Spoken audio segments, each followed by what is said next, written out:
Hello all, welcome to Bhargavi Vantillu. ఈరోజు వీడియోలో సింపుల్గా క్యాటరింగ్ స్టైల్లో చేసే మసాలా దొండకాయ ఫ్రైని ఎలా ప్రిపేర్ చేయాలో చూపిస్తాను. చాలా సింపుల్గా ప్రిపేర్ చేసుకోవచ్చండి. చాలామంది ఈ రెసిపీని ప్రిపేర్ చేయడానికి చాలా ఎక్కువ ప్రాసెస్ ఉందేమో అనుకుంటారు. ఎలా ప్రిపేర్ చేయాలో కూడా కొంతమందికి తెలియదు. అలాంటి వాళ్ళ కోసం సింపుల్గా ఈ వీడియోలో చూపిస్తాను. ముందైతే మనం పావు కేజీ లేదా అర కేజీ దొండకాయలు 2-3 సార్లు వాష్ చేసుకొని ఎంత సన్నంగా వీలైతే అంత సన్నంగా నిలువుగా కట్ చేసుకోవాలి. చూడండి, ఈ మాదిరిగా నిలువుగా కట్ చేసుకుంటే సరిపోతుంది. ఇప్పుడు ఇందులో 3 టేబుల్ స్పూన్ వరకు కార్న్ఫ్లోర్ని యాడ్ చేసుకోవాలి. కార్న్ఫ్లోర్ని యాడ్ చేసుకోవడం వల్ల పీస్ అనేది కరకరలాడుతూ వస్తుంది. సో కార్న్ఫ్లోర్ని 3 టేబుల్ స్పూన్ యాడ్ చేసుకున్న తర్వాత అదే 3 టేబుల్ స్పూన్ వరకు బియ్య పిండిని యాడ్ చేసుకోవాలి. బియ్య పిండిని యాడ్ చేసుకున్న తర్వాత 3 టేబుల్ స్పూన్ వరకు శనగపిండిని కూడా యాడ్ చేసుకోవాలి. ఇలా అన్నీ యాడ్ చేసుకున్న తర్వాత ఇప్పుడు ఇందులో 2 టేబుల్ స్పూన్ వరకు కారాన్ని యాడ్ చేసుకోవాలి. ఇక్కడ నేను కాశ్మీరీ రెడ్ చిల్లీ కారాన్ని యాడ్ చేసుకున్నాను. ఇందులోనే అర టేబుల్ స్పూన్ వరకు ధనియాలు జీలకర్ర పొడి, లాస్ట్లో ఉప్పును కూడా యాడ్ చేసుకొని మొత్తం కలిసేలాగా బాగా మిక్స్ చేసుకోవాలి. ఈ పిండి మొత్తం దొండకాయలు మొత్తానికి అంటుకోవాలి. మనకి సాల్ట్ అవన్నీ యాడ్ చేసాం కాబట్టి దొండకాయలతో నుంచి కొంచెం వాటర్ అనేది వస్తుంది.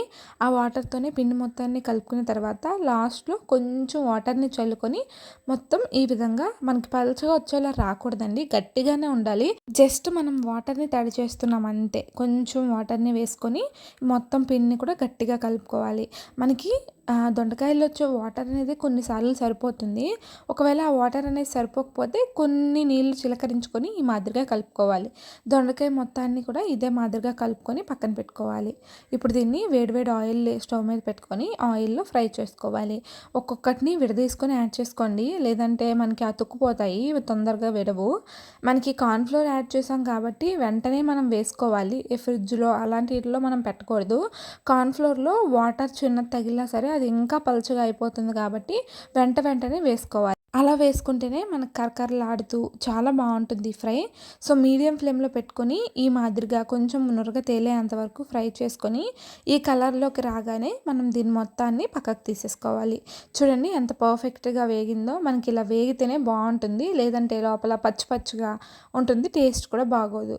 లాస్ట్లో ఇందులో 1 గ్లాస్ వరకు పలుకులు కూడా యాడ్ చేసుకొని పలుకులు కూడా మీడియం ఫ్లేమ్లో పెట్టుకొని బాగా ఫ్రై చేసుకోవాలి.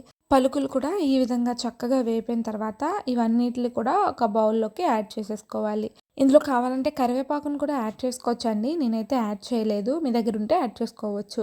ఇప్పుడు మనం ప్రిపేర్ చేసుకున్న పలుకులు కూడా ఇందులో వేసుకొని మొత్తం కలిసేలాగా బాగా మిక్స్ చేసుకోవాలి.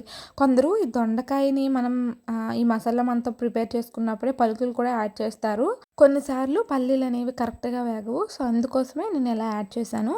ఈ రెసిపీని మీరు కూడా ట్రై చేసి మీకు ఎలా కుదిరిందో కమెంట్ సెక్షన్లో కమెంట్ చేయండి.